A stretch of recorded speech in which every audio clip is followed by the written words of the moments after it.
A paz do Senhor Jesus. Amém. Amém. Acabei de falar para o pastor Daniel: rogai por nós.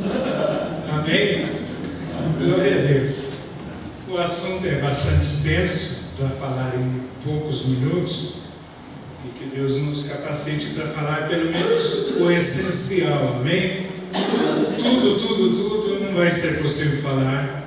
Mas o que é interessante dentro desse assunto escatológico é que os assuntos estão totalmente interligados. Não tem como falar de arrebatamento sem falar da grande tribulação, ou vice-versa, ou os textos de Apocalipse, ou as profecias do Senhor Jesus. Estão todos eles interligados, e um esclarece o outro. Uma citação deste assunto esclarece às vezes a próxima. Amém? Amém. E vocês aí, rogai por nós também. Amém? Glória a Jesus.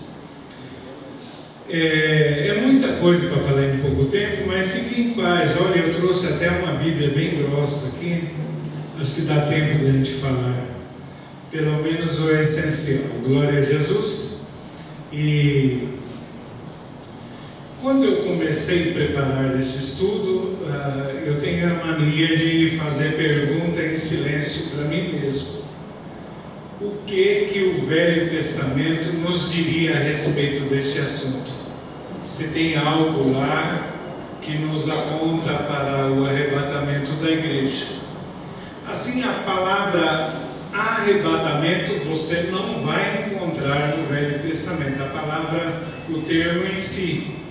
Mas existe alguns indícios, algumas citações que nos levam a ligar com este assunto. Amém? Glória a Deus. Eu já vi pregador citar aquele arrebatamento na carruagem de fogo de Elias e comparar com o arrebatamento, o sumiço repentino de Enoque. Os irmãos conhecem a história de Enoque. Alguém usa isso aí, ou até mesmo aquele momento em que a arca fechou e Noé partiu com a sua família, e o restante do pessoal ficou lá no desespero. Muita gente usa esses textos para se referir à maneira como o povo de Deus há de ser arrebatado. Mas eu queria usar um texto lá de Êxodo capítulo 12, que eu creio que é o mais objetivo, porque há parábolas de Jesus nos mandando ficar preparados, estarmos atentos, prevenidos, dispostos a receber o Senhor, o Mestre, assim, repentinamente. Êxodo capítulo 12, verso 11. Amém? Quando o Senhor instituiu a Páscoa lá no Egito ainda, Ele deu várias e várias recomendações. Uma delas é essa, do capítulo 12, verso 11, que é a que mais aproxima em simbologia. O livro de Colossenses nos diz que algumas figuras ficaram escritas, figuras e sombras das coisas futuras, dos acontecimentos futuros. E este é uma das figuras, está lá no livro de Êxodo, capítulo 12, verso 11. Assim, pois, o comereis, os vossos lombos cingidos, e os vossos sapatos nos pés, e o vosso cajado na mão, e o comereis apressadamente. Esta é a Páscoa do Senhor. Quando você levanta atrasado, esqueceu de regular o despertador, e você tem que sair, como é que você come? Sentadinho, tranquilo, lendo historinhas? Não, você come apressadamente, já está com a roupa, às vezes até mal colocado, cabelo mal penteado, mas você está ali na pressa de sair rapidinho. É essa figura transmitida aqui, porque naquela noite, a qualquer momento, poderia sair a ordem para que o povo de Israel partisse do Egito. E não é assim que nós estamos esperando a vinda do Senhor a qualquer instante, repentinamente, de surpresa, num ato repentino, que só os salvos vão identificar nesse momento.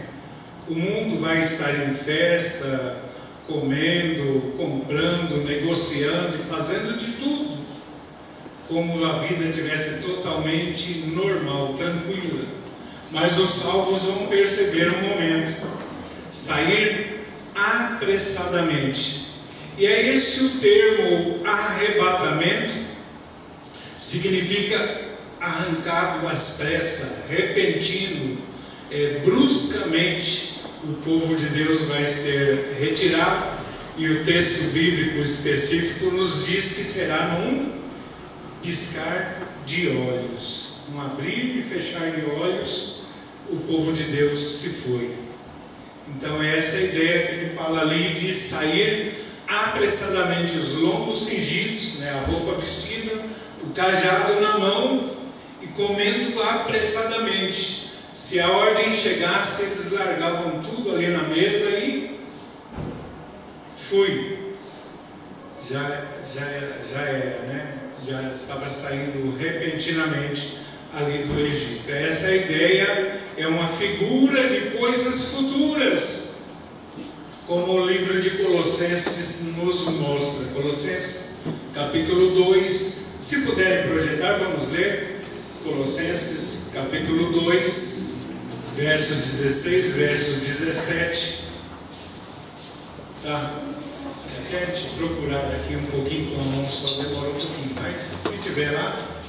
Portanto, diz assim a palavra: não permitam que ninguém os julgue pelo que vocês comeram ou beberam, ou com relações a algumas festividades religiosas, ou às celebrações das luas novas e dos dias de sábado. Verso 17: essas coisas são sombras do que haveriam de vir, e a realidade, porém, encontra-se em Cristo. Amém?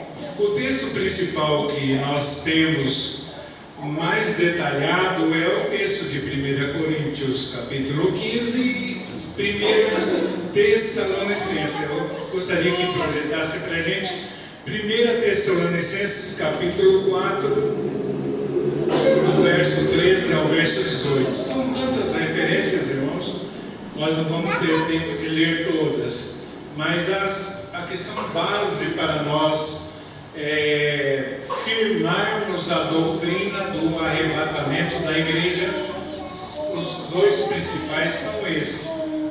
1 Tessalonicenses 4, verso 13: irmãos, não queremos que vocês sejam ignorantes quanto aos que dormem, para que não se entristeçam como os outros que não têm esperança. Os gentios, os ímpios, não têm essa esperança.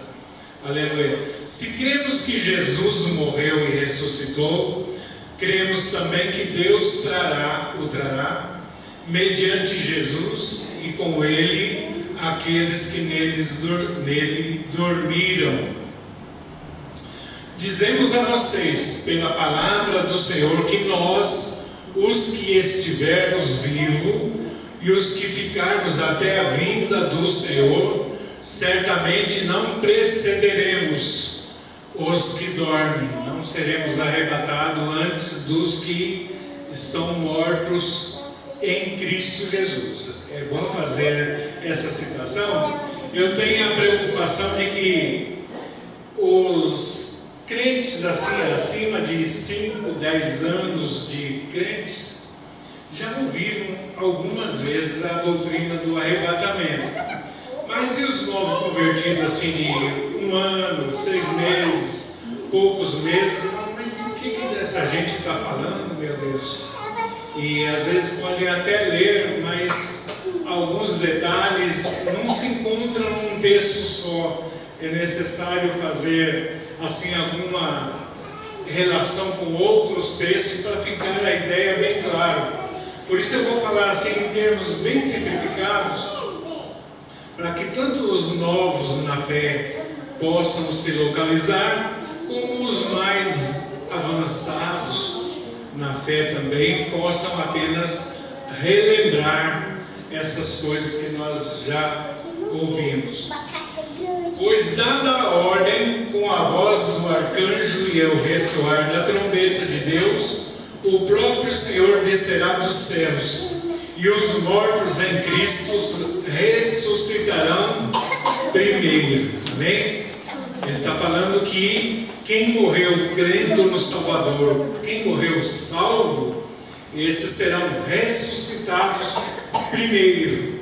Mas como vai ser tudo num piscar de olhos, fração de segundo, veja a sequência que ele nos ensina. Os mortos em Cristo ressuscitarão primeiro, serão transformados e arrebatados. Isso antes que você consiga piscar o olho. Fração de segundo, milésimos. Então é isso que ele está dizendo aqui. Amém? Dado o som da trombeta, aleluia, os mortos em Cristo ressuscitarão primeiro. Por isso que ele fala: de maneira nenhuma os que estiverem vivos irão na frente, irão primeiro os que morreram em Cristo. Amém? Voltando à cena do arrebatamento, retirar bruscamente, uma vez alguém fez essa ilustração e eu guardei, achei bastante interessante. Pega uma bandeja, enche de areia e lá por baixo da areia coloca bastante limalha de ferro, cavaquinho, pedacinho de metais ferrosos.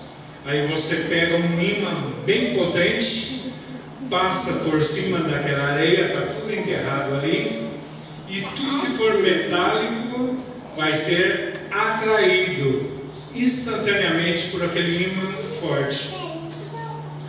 Essa é a ideia. E o livro de Apocalipse nos fala que o mar darão os seus mortos, a terra, os abismos, onde tiver um morto salvo por Jesus Cristo, serão atraídos instantaneamente. E não há o mínimo perigo de que alguém seja esquecido. Isso que é maravilhoso, amém? Não há o mínimo perigo de que alguém que morreu há 2000 anos atrás seja esquecido, e alguém que morreu agora na última semana seja arrebatado e o outro fica para trás. Lá na ilustração do ímã, nós precisamos contar com a potência do ímã e a habilidade de quem está passando ali o ímã por cima da areia para arrebatar todos os pedacinhos de metais. O ser humano pode falhar, mas o Espírito de Deus, aquele que ressuscitou Jesus Cristo, que é a primícia, foi o primeiro, entre os feitos da obra do Espírito Santo, esse será o nosso exemplo, Aquele que ressuscitou Jesus Cristo jamais, não tem o mínimo perigo de que alguém seja esquecido, seja deixado para trás. Morreu em Jesus Cristo, estará na sepultura há 2000 anos, será lembrado nesse instante e retirado num piscar e abrir de olhos, num fechar e abrir de olhos, amém? E os vivos também, da mesma forma, num fechar e abrir de olhos, serão transformados e arrebatados. Os mortos serão ressuscitados, transformados e arrebatados. Os vivos só terão que ser transformados, porque o texto de 1 Coríntios diz que carne e sangue não herdarão o reino de Deus, amém? O reino dos céus. Por isso que há a necessidade de ser transformado, essa carne corruptível, ganhar um corpo semelhante ao de Jesus, no dia que ele apareceu lá aos discípulos, e depois arrebatado. E isso, antes que você feche o olho e abra de novo, já aconteceu, Piscar de olhos. Amém? Faltou um versículo, eu não me lembro do que eu estava lendo, eu parei para fazer uma explicação aqui. Amém? Por isso que o texto lá de Êxodo nos faz uma figura do que nós precisamos praticar, a mesma expectativa que nós temos que ter de estar com os lombos cingidos. Efésios nos fala que nós cingirmos os lombos, nossos lombos espirituais, vestidos, né? Vestes lavadas no sangue do Cordeiro, amém? Glória a Deus. Lombos cingidos e as vossas candeias acesas, a vossa lâmpada esteja brilhando diante do Senhor. A parábola das 10 virgens é aquela que estavam preparadas com combustível ali para manter as suas lâmpadas acesas. Então essa figura lá de Êxodo eu acho a mais próxima que o Novo Testamento, o Velho Testamento nos aponta para coisas futuras. E aproveitando o estudo do pastor Eduardo da semana passada, que ele nos falou sobre as 70 semanas de Daniel, não estou acrescentando nada, estou apenas fazendo uma breve revisão. Alguém que está aqui hoje não esteve a semana passada? Sobre este assunto do arrebatamento da igreja, quem que tem bastante dúvida? Quem que tem pouca dúvida? Quem que não tem dúvida nenhuma? Posso fazer perguntas? Se vocês não quiserem fazer pergunta para nós, eu posso fazer pergunta para vocês. E vai que de repente eu não sei tudo, né? Glória a Deus. Então eu gostaria que projetasse para a gente uma tabelinha daquelas 70 semanas de Daniel, onde o pastor Eduardo fez assim um resumo desse período, para a gente localizar em que etapa desta profecia. Essa profecia, o tema arrebatamento está incluído dentro dessa profecia. Mas para a gente localizar onde ela vai acontecer, nós temos ali a ordem para a reconstrução de Jerusalém até o dia da chegada do Messias, aquele dia que Jesus entrou em Jerusalém, que nós chamamos de Domingo de Ramos, onde o povo forrou ramos pelo chão e aclamou a chegada de Jesus. De lá de Neemias até os dias da entrada de Jesus em Jerusalém, é essa tabelinha aqui embaixo, aqui. Eu não sei se ela vai conseguir identificar para a gente. Aqui, aquela verdinha ali. Amém? Lá fala de 7 semanas mais 62 semanas, fazendo a conta rapidinha, dá 69 semanas. A profecia fala de 70, então quer dizer que está faltando uma semana. E só para a gente entender aquele cálculo ali das 70 semanas, é essa tabelinha aqui, de baixo aqui, ó. Porque quando se fala de uma semana lá na profecia, a semana profética, ela não é contada de dia em dia, e sim de ano em ano. Uma semana lá é composta de 7 anos e não 7 dias. Por isso que a conta ali fecha, senão não fecharia a conta. 7 mais 62 dá 69 semanas, que é equivalente a 483 anos. Ficaria faltando 7 anos para completar o 490.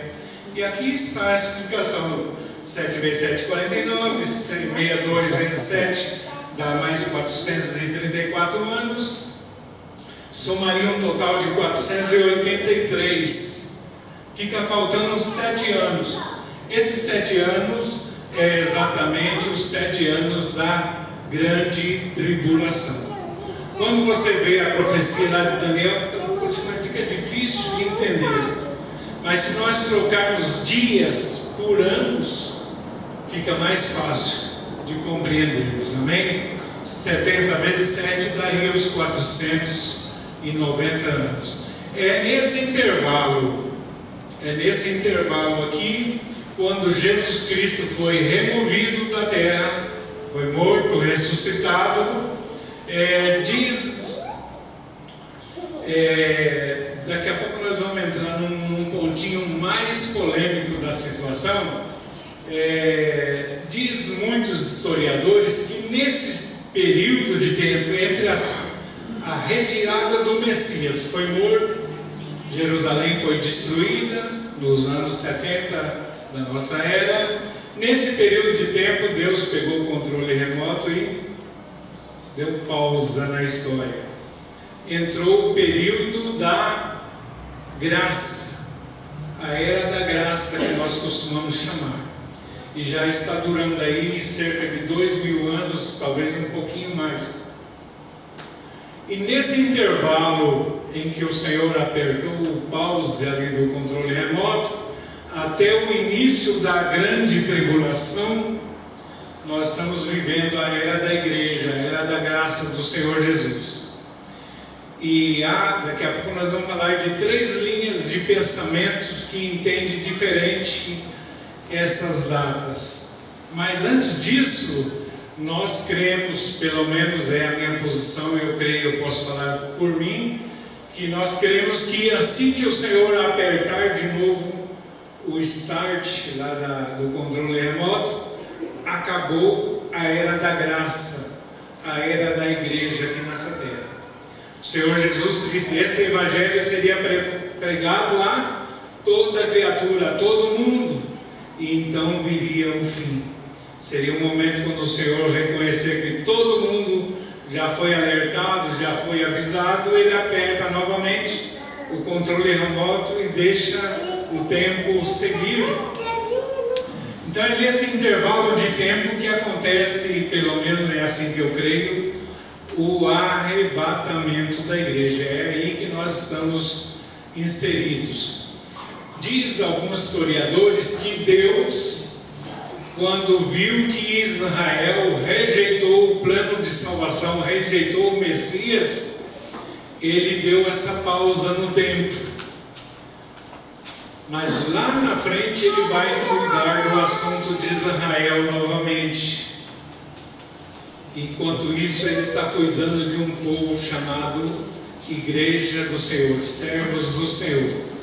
É a nossa vez, é o nosso tempo de anunciar esse evangelho a toda criatura, e todo que crer será salvo, quem não crer será condenado. Então nós estamos aqui neste intervalo, e é sobre isso que nós vamos falar aqui nessa noite. Após esse arrebatamento, então acontece essas demais coisas aqui do final, principalmente aqui, onde está escrito que as demais coisas que vão acontecer, o pastor até falou semana passada, é o cumprimento ali do início de Apocalipse, todas aquelas coisas que estão preparadas para vir sobre a terra, para extinguir a transgressão, para dar fim aos pecados, para expiar a iniquidade, trazer a justiça eterna, selar a visão da profecia lá de Daniel, está concluído, acabou, e para ungir o santo dos santos, louvado seja Deus, onde a igreja do Senhor vai estar lá com Cristo. Dúvidas? Todas? Amém? Tendo dúvida, gente, eu não me importo que alguém possa interromper e perguntar, porque às vezes a gente está lançando resumidamente o tema, e de repente alguém fala, puxa, eu queria entender isso, e passou tão rapidinho, não deu tempo. Amém? Eu conheci um jovem que, quando ele se converteu, na escola dominical só dava ele, do começo até o fim. Era pergunta em cima de pergunta. O professor acabava de responder uma, ele já estava com a mão levantada para perguntar mais outra. Ele tinha bastante sede de entender, seja qual for o assunto. Amém? E é assim que nós devemos estudar a palavra do Senhor. Glória a Deus. Pode Pode mudar, deixa eu ver se eu adianto aqui, senão o tempo vai ser pequeno. Jesus, lá no capítulo 14 de João, ele usou uma expressão que só João relatou. Os outros demais discípulos, os outros demais evangelistas, não citou uma palavra de Jesus. Eu voltarei, capítulo 14, verso 3. Aleluia. Vou preparar-vos o lugar. Aleluia. Vou preparar-vos o lugar e voltarei para que estejais junto comigo. Onde eu estiver, estejai vós junto comigo. Esse tema, irmãos, essa palavra de Jesus despertou bastante interesse nos discípulos, principalmente após Jesus ser elevado aos céus. Foi o pilar da igreja primitiva pregar a volta de Jesus Cristo. Ele prometeu, ele vai voltar. E o Espírito Santo de Deus conservou isso escrito para que eu e você também tivéssemos essa mesma esperança. Amém? Amém. Está esperando mesmo? Lombos cingidos, cajado na mão, pés calçados, comendo apressadamente as informações, as palavras do Senhor nosso Deus. Amém? Sombras de coisa futura, você já está lendo ali, louvado seja Deus. Pode seguir, foi o que nós já citamos. As opiniões sobre o arrebatamento se dividem entre os cristãos. Irmãos, principalmente com a reforma promovida por Martinho Lutero, surgiu algumas linhas de pensamento entre os cristãos. Todos eles são 3 linhas principais de pensamento, mas todos eles concordam que Jesus virá. Jesus virá. A discordância são os detalhes do momento em que Jesus virá para buscar o seu povo. A hora certa, o momento certo, o jeito certo de vir. Então, depois da reforma, por uns 200 anos, e eu creio que até os dias de hoje, existe bastante controvérsias a respeito do momento que Jesus virá. E todos eles usam praticamente os mesmos textos, só que às vezes interpretando de maneiras opostas, diferentes. Nós vamos ver isso daqui a pouco. Embora haja diferentes opiniões, todas elas concordam que Cristo voltará de fato. Isso é bastante especial para nós. Se o irmão estiver gravando, quiser dar uma pausazinha, só pausa um pouquinho, eu gostaria de comentar essas controvérsias dentro do povo de Deus. E eu digo a vocês, nessa noite coube esse tema para mim, eu vou falar sobre as 3 visões que o povo de Deus tem, que dentro das igrejas existem essas 3 visões a respeito do momento do arrebatamento da igreja. E cada um de vocês vão ter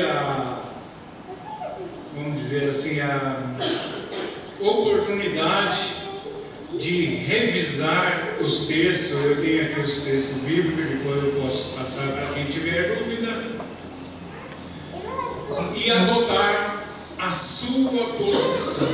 No finalzinho desse estudo, eu vou apresentar a minha posição e por que eu creio daquela forma.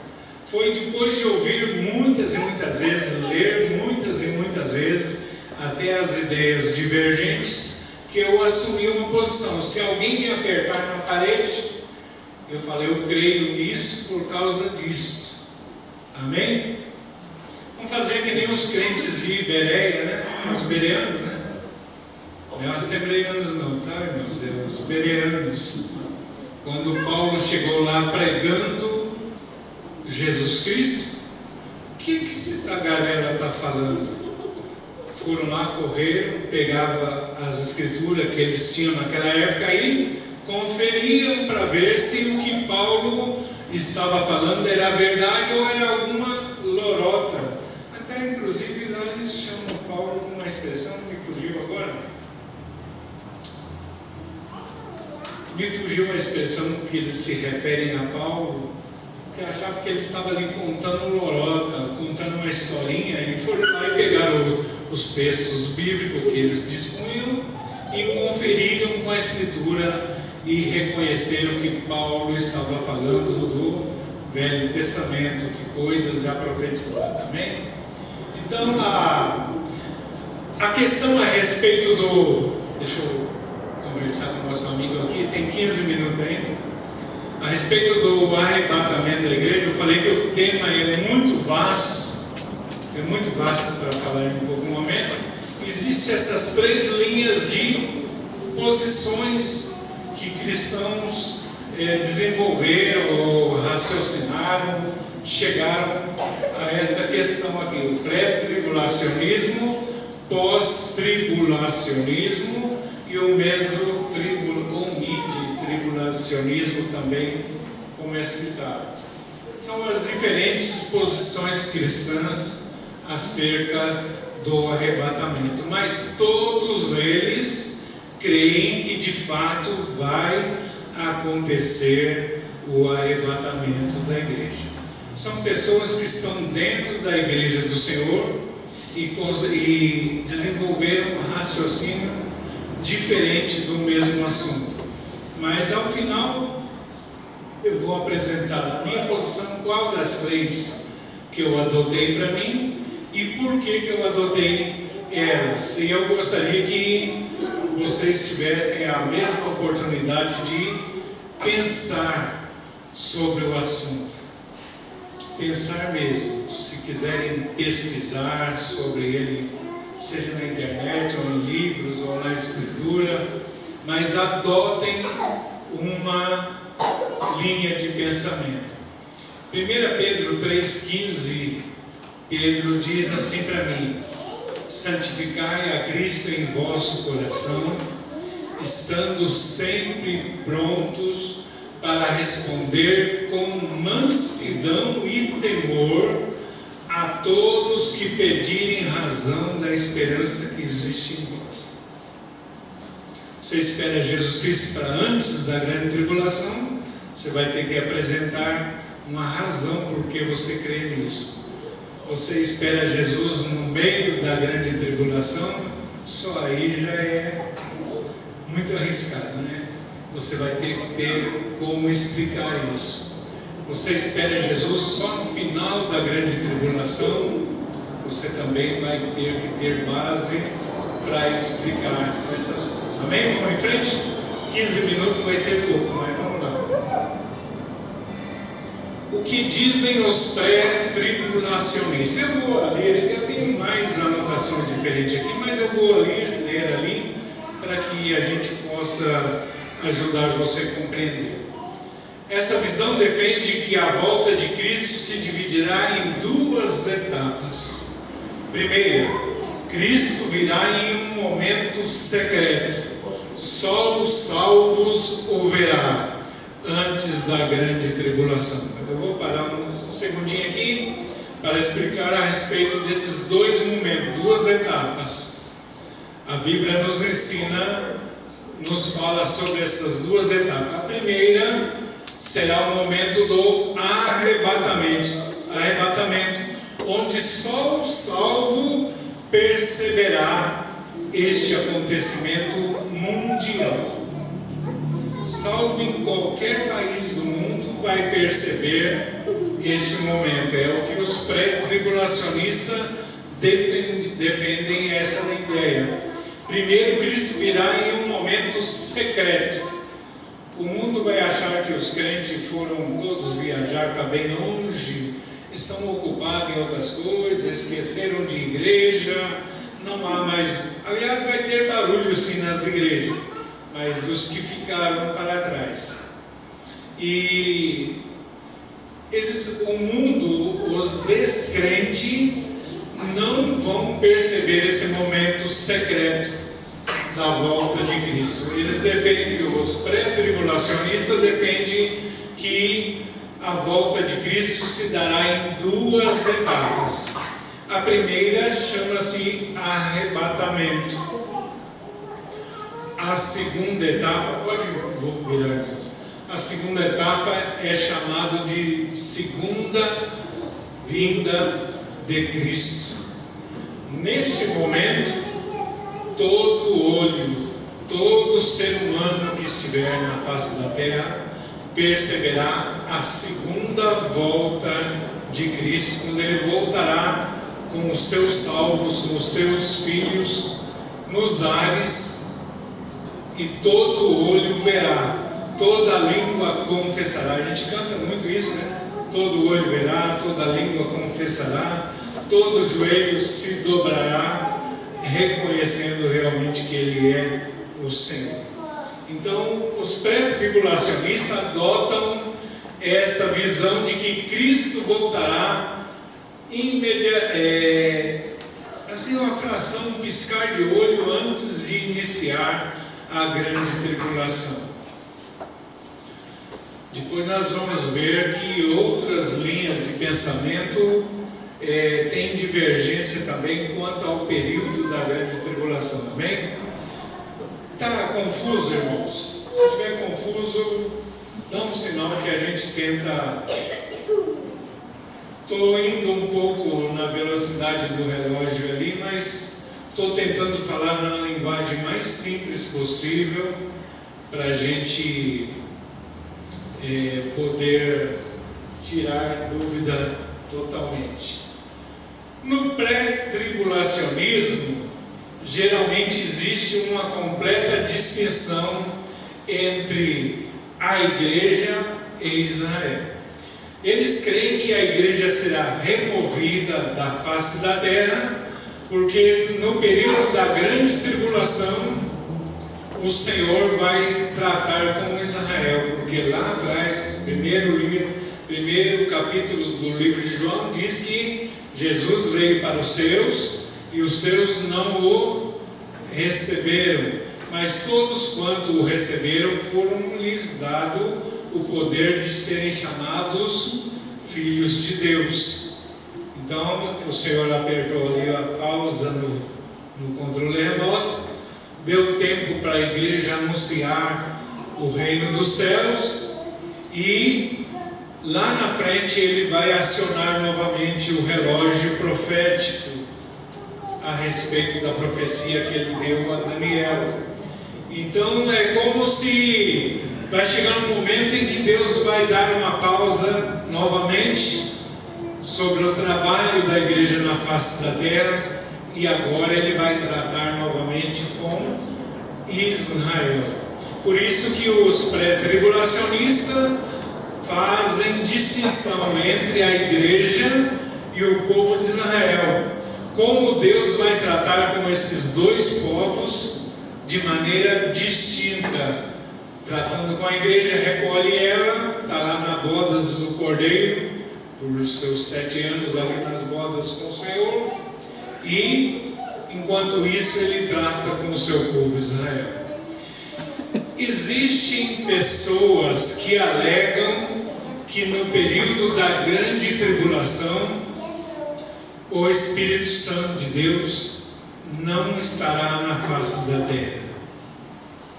Aí nós precisávamos de bastante tempo para a gente discutir esse assunto, porque a gente vê no livro de Apocalipse que os 144 mil eleitos ali do Senhor que estarão pregando a Cristo no período da grande tribulação. E se eles estão pregando, é porque lhes foi dado a esperança de que muitos ouvirão a sua pregação, principalmente Israel.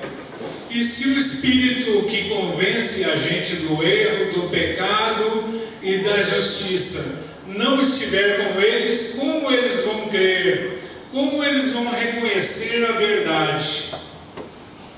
Como que vão poder se arrepender da atitude atitude que Israel tomou. Então aí é um assunto que a gente poderia estudar em uma outra ocasião, mas fica essa pequena dúvida quando alguém cita que o Espírito Santo de Deus não estaria mais agindo na terra, seria retirado da terra. Pregação sem a presença do Espírito Santo de Deus fica complicado de entender. Amém? Mas se a gente for entrar nessa discussão agora, a gente vai tomar uma outra direção.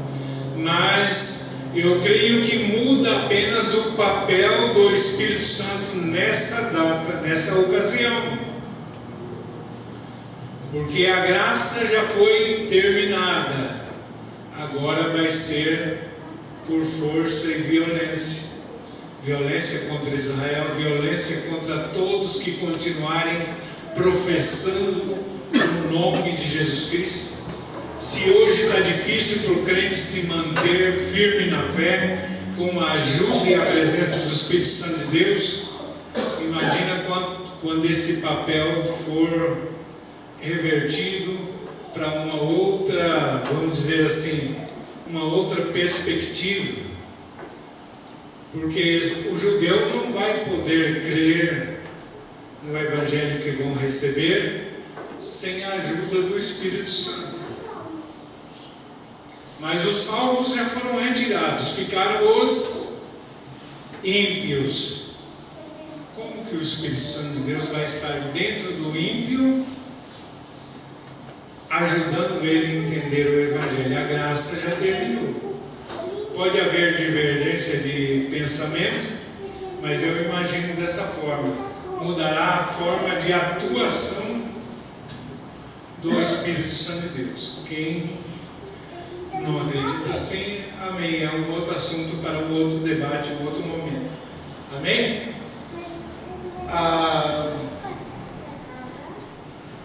O que dizem os pré-tribulacionistas? Que a grande tribulação será um período onde a ira de Deus será derramada sobre os ímpios que ficaram na terra. Amém? Efésios capítulo 5, verso 6, diz que a ira de Deus será derramada sobre os filhos da desobediência. Amém? Que será um período onde a ira de Deus será derramada sobre os que ficaram na terra. Amém? Vamos avançar, o tempo está indo. Os textos mais utilizados para defender o arrebatamento pré-tribulacionista são Romanos 8, se alguém... Por isso que eu aconselho, quando fizermos estudo assim, traga uma cadernetinha, um lápis, uma caneta, anota o texto para depois você ver. O que esse tagarela chamado Paulo? O que esse tagarela está falando lá? Vamos ver se Romanos 8, 1 Coríntios 15, 1 Tessalonicenses 1 e 4 e Apocalipse está dizendo. Depois vou confirmar, se ele falou besteira eu pego ele depois, eu tiro a dúvida depois. Amém? Então os pré-tribulacionistas utilizam esses principais textos para justificar a sua linha de pensamento. Amém? Tá, pode seguir, irmão. Os que dizem os mesos tribulacionistas. Meso faz referência ao termo meio, meio, alguma coisa assim. Eles defendem que o arrebatamento será na metade da grande tribulação. Sendo a grande tribulação com duração de 7 anos, defende que a metade dela será um período de grande paz. O texto lá de Daniel nos fala sobre isso também. Seria um período de 3 anos e meio de grande paz e depois, repentinamente, viria uma grande destruição. Mas tentam entender, irmãos, que a partir do momento que a igreja foi retirada, o Espírito Santo não estará desenvolvendo o papel que ele faz hoje na era da graça, de pregar a qualquer momento, a qualquer criatura, em qualquer lugar, em qualquer situação, a salvação e o preparo para o arrebatamento. Eu acredito que a partir de 1 segundo após, ou menos, após o arrebatamento, a tribulação pode ser sentida espiritualmente. Algo vai mudar no cenário nacional, muita conturbação por causa do povo que foi retirado, sumiu misteriosamente, e haverá muita turbação assim espiritual, turbulência espiritual no povo que ficou, seja ele crente entre aspas, né? Seja entre eles que já frequentaram a igreja ou os que não quiseram ouvir o Evangelho. Vai haver muita conturbação espiritual, porque a função do Espírito Santo já não vai, eu creio assim, já não vai ser a mesma que ocorre hoje nos dias da graça do Senhor Jesus. Então eles falam que na primeira fase do arrebatamento, nos primeiros 3 anos e meio, vai ser grande paz na face da terra, grande desenvolvimento, ciências espantosas acontecendo, a solução da fome, a solução das guerras, a solução do problema político na face da terra, a junção da religião, todas elas numa única só. Que maravilha! Agora todo mundo tem uma religião só, todo mundo tem um governo só. Esse governo está fazendo coisas espantosas, miraculosas. O povo vai crer, vai receber ele. Mas na metade da semana, na metade dos últimos 7 anos, ele vai mostrar realmente quem ele é. E esse povo do mesotribulacionistas, ele crê que o arrebatamento acontecerá na metade da grande tribulação. Imagina só, irmãos, eu estou apenas conjecturando. Deus estava distraído, no meio da grande tribulação apareceu lá um sujeito todo poderoso. Opa, deixa eu tirar minha igreja daqui que o perigo chegou. Deus se distrai, Deus é pego de surpresa. Então eles creem que o arrebatamento acontecerá na metade da grande tribulação. Aleluia. A outra metade será de grandes dificuldades a nível mundial. Então eles creem que antes dessa parte muito crítica ocorrerá o arrebatamento, e que a grande tribulação não seria necessariamente de 7 anos, seria só os 3 anos e meio para frente. Nós precisamos às vezes ser um pouquinho cuidadoso com essa questão, para não afirmarmos tecnicamente, prontamente, que será só da metade da grande tribulação em diante. Porque sem a presença do Espírito Santo vai ser terrível, sem a ajuda do Espírito Santo. Joel nos fala que ele é um ajudador de justiça. Ele é o ajudador de justiça. O Espírito Santo também é chamado de ajudador, consolador. Já pensou no período da grande tribulação? Quanta consolação vai ser preciso, instante por instante, momento por momento. Amém? Vamos em frente. O relógio já está brigando comigo ali, irmãos. Eles dizem também que há uma cronologia baseada em 2 Tessalonicenses. Eu aconselho vocês nas próximas trazerem uma cadernetinha e anotar, porque se a gente fosse ler todos eles, ia dobrar o nosso tempo aqui, bem? Onde o anticristo parece ser revelado antes do arrebatamento da igreja. Revelou-se o anticristo, subiu lá no templo, assentou-se no trono, exigiu adoração como se ele fosse o único Deus existente. Israel se volta contra ele. A princípio Israel estará crendo que ele é o Messias, mas depois, quando ele exige adoração para ele, Israel se volta contra. Então eles creem que é nesse momento que o arrebatamento acontece. Esse povo que defende essa linha mesotribulacionista. Para isso se apoia em 1 Coríntios 15, 52, que nós também cremos nesse texto de 1 Coríntios, mas a interpretação deles é um pouquinho diferente. Vamos em frente? Já estamos quase no final.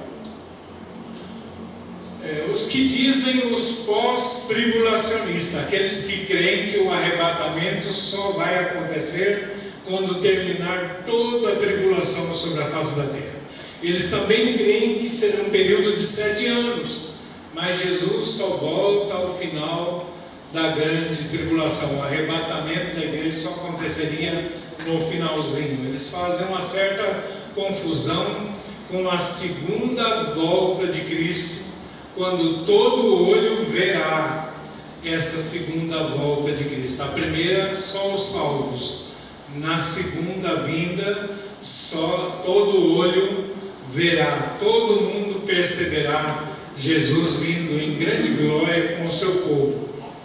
E então eles alegam que o livro de Apocalipse não menciona 2 fases da volta de Jesus, e que a segunda vinda, e quando a segunda vinda é descrita, ela ocorre após o período da tribulação.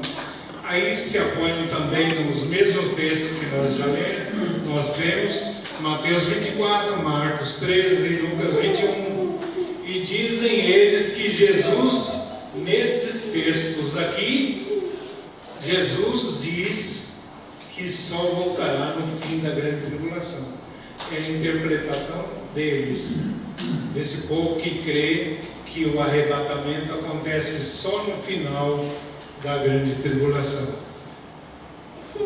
Muita coisa para poucos segundos. Está embolando o cérebro, irmãos? Amém? Glória a Deus. Vamos em frente então?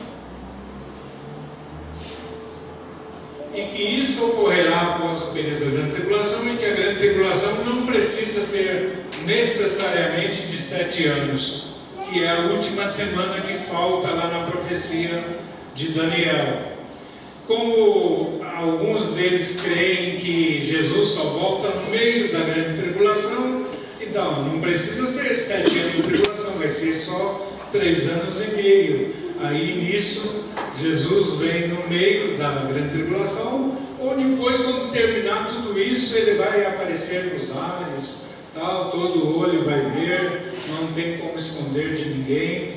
É isso que esse povo defende, essa linha. Vamos em frente? Se baseiam nisso. Eles falam que a prova disso é que depois do capítulo 3 de Apocalipse, a palavra igreja não aparece nenhuma vez. Então eles usam esse texto para basear a sua linha de pensamento.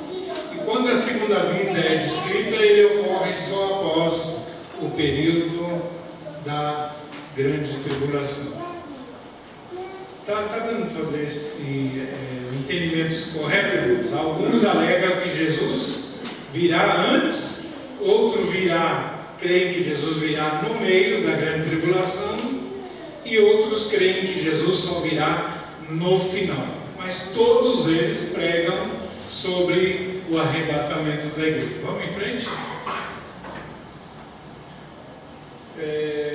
Leia esse texto aqui para basear a sua definição. Amém? Vamos em frente, eu acho que pode seguir.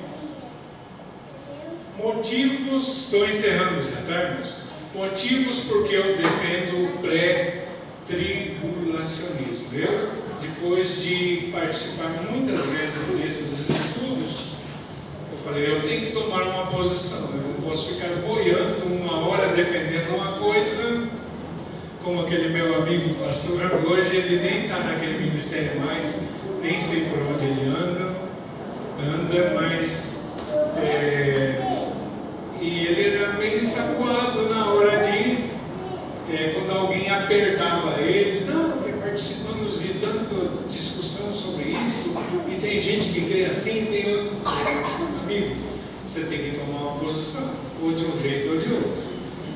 Então, depois de muita gente questionar comigo, às vezes em escola dominical ou em estudo bíblico, eu defini 5 tópicos apenas rapidinho para mim justificar a posição que eu tomei. Se aqui entre nós tiver alguma discordância, eu respeito, eu vou respeitar, não vou combater, não vou, mas eu estou apresentando por que eu defendo isso aqui. A igreja é o corpo de Cristo. Alguém tem dúvida disso? Alguém duvida disso? Amém. Então está definido. A grande tribulação é mencionada como o derramar do cálice da ira de Deus sobre os filhos da desobediência. Efésios 5, verso 6. Não foi arrebatado, ficou para a grande tribulação, vai ter que ver todas aquelas, o derramar daquelas taças da ira de Deus, a abertura dos selos lá do Apocalipse, todas aquelas coisas que estão narradas, não vai dar tempo da gente falar de uma por uma. Então aquele momento é o derramar da ira de Deus sobre os filhos da desobediência. Vamos em frente. Estaria a igreja entre os filhos da desobediência? Se os que vão ficar no decorrer da grande tribulação são os filhos da desobediência, e se a igreja estiver aqui, ela também é filho da desobediência. Desobediente teria direito de participar do arrebatamento? Não vai ter como o Espírito Santo usar aquele ímã poderoso que só ele tem e retirar um desobediente lá no meio, ou esquecer um salvo para trás. Eu creio dessa forma. Amém? Eu estou falando de ímã para usar uma palavra figurativa, mas é o grande poder de Deus. A igreja estaria entre os filhos da desobediência na terra? Derramaria Deus o cálice do seu furor sobre o corpo de Cristo, que é a igreja, que essa igreja estaria aqui na grande tribulação? Deus vai olhar todo mundo e falar: opa, tem a minha igreja, tem ali uma turminha desobediente, eles que se viram lá, vou mandar meu furor sobre todos. Esse é um dos motivos porque eu não adoto as outras 2 fontes ou linhas de pensamento. A quinta e última: e a promessa de Deus de livrar o seu povo da hora da provação que viria sobre toda a terra? Lá em Apocalipse 10, verso 3, acho que juntamente não tem como jogar esse versículo, né, irmão? Mas lá diz assim que porque guardaste da minha palavra, tal, assim, cumpriste toda ela. Eu estou resumindo: eu também te guardarei da hora da tribulação que virá sobre todo o mundo. É uma promessa de Jesus feita à igreja, embora lá é a igreja de Filadélfia, né? Estou certo?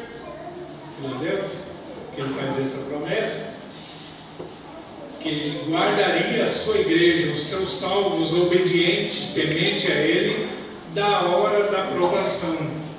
Então é aí que eu também creio que a igreja será removida, retirada, livre deste momento.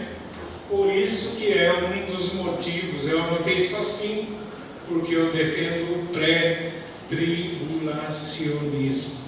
Eu adotei para mim. Você pode pedir aqui as fontes que nós anotamos, você vai revisar todas elas e você terá condição de adotar a sua linha de raciocínio. Mas pelo que eu tenho percebido aqui entre nós, eu creio que a maioria de nós pastores defendemos o pré-tribulacionismo. Mas só porque o pastor defende, então eu vou ficar nessa turminha que defende? Não, você tem que raciocinar. A fé não tira de nós o direito, a liberdade da gente raciocinar, pensar meditar naquilo que ouvimos e tomar uma decisão. Ninguém é obrigado a seguir Jesus. Ninguém é obrigado. Foi lançado o convite. Quem crer será salvo. Quem não crer será condenado. Não há possibilidade de escolha. Então eu coloquei esses 5 motivos para a gente resumir o estudo. Eu tenho aqui umas 5, 6 folhas que eu anotei, mais alguns adendos aqui, mas não daria tempo da gente falar. Olha, estou usando quase 1 hora do tempo e falando resumidamente, porque as anotações, as referências são muitas mesmo, e eu creio que o próximo assunto também vai voltar na questão de arrebatamento, quando for falar de grande tribulação, do trono branco, do milênio, de todos os demais assuntos que vem pela frente, vai mencionar novamente arrebatamento. Não tem como desassociar uma coisa da outra. Amém? Aleluia.